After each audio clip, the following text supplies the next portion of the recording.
urgensi, pengertian, karakteristik, dan dimensi pembelajaran IPS. Pembelajaran ilmu pengetahuan sosial atau IPS merupakan cabang ilmu sosial dan humaniora yang mencakup kewarganegaraan, sejarah, geografi, ekonomi, sosiologi, antropologi, dan pendidikan yang berkaitan isu-isu aktual, gejala dan masalah-masalah atau realitas sosial yang memberikan pengetahuan sosial kepada siswa untuk memahami arti pentingnya sosial bagi kehidupan bangsa, serta pembelajaran IPS berperan merealisasikan ilmu sosial yang bersifat teoritis kehidupan nyata di masyarakat. Karakteristik mata pelajaran IPS.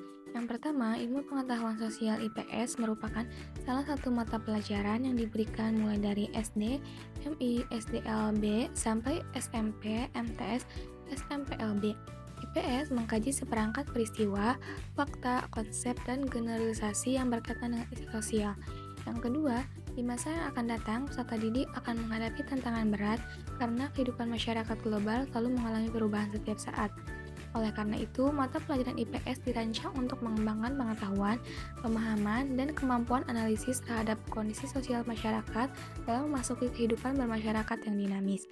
Yang ketiga, mata pelajaran IPS disusun secara sistematis, komprehensif, dan terpadu dalam proses pembelajaran menuju kedewasaan dan keberhasilan dalam kehidupan di masyarakat. Dengan pendekatan tersebut, diharapkan peserta didik akan memperoleh pemahaman yang lebih luas dan mendalam pada bidang yang berkaitan.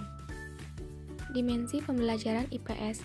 Dimensi pembelajaran IPS yaitu pencapaian pembelajaran pendidikan IPS di persekolahan yang memerlukan pemahaman dan pengembangan program pendidikan yang komprehensif. Ada 4 dimensi. Yang pertama itu ada dimensi pengetahuan, dimensi keterampilan, dimensi nilai dan sikap, dan dimensi tindakan. Dimensi pengetahuan, pemahaman terhadap fakta-fakta, konsep, prinsip, dan teori dalam IPS. Siswa belajar untuk memahami berbagai informasi yang berkaitan dengan kehidupan sosial, ekonomi, politik, dan budaya. Dimensi keterampilan merupakan keterampilan-keterampilan yang dibutuhkan untuk memahami, menganalisis, dan menginterpretasikan informasi yang berkaitan dengan IPS. Keterampilan ini termasuk keterampilan berpikir kritis, berkomunikasi, berargumentasi, berkolaborasi, dan keterampilan mengelola informasi. Dimensi nilai dan sikap.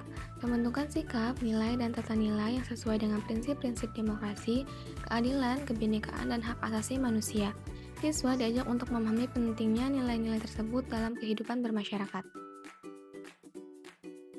Dimensi tindakan, kemampuan untuk mengaplikasikan pengetahuan, keterampilan, nilai, dan sikap dalam kehidupan sehari-hari. Siswa diajak untuk menjadi agen perubahan yang dapat memberikan kontribusi positif dalam masyarakat. Pentingnya pembelajaran IPS bagi mahasiswa PGSD. Pembelajaran IPS bagi mahasiswa SD sangat penting karena membantu mereka untuk memahami materi yang akan diajarkan kepada siswa di sekolah dasar, seperti sejarah, geografi, ekonomi, dan sosiologi. Hal ini memungkinkan mereka mengajar dengan lebih baik karena dapat menjelaskan konteks sosial, budaya, dan sejarah yang relevan. Selain itu, pembelajaran IPS membantu mahasiswa PGSD mengembangkan keterampilan analisis, berpikir kritis, dan pemahaman tentang berbagai aspek kehidupan sosial, budaya, dan ekonomi.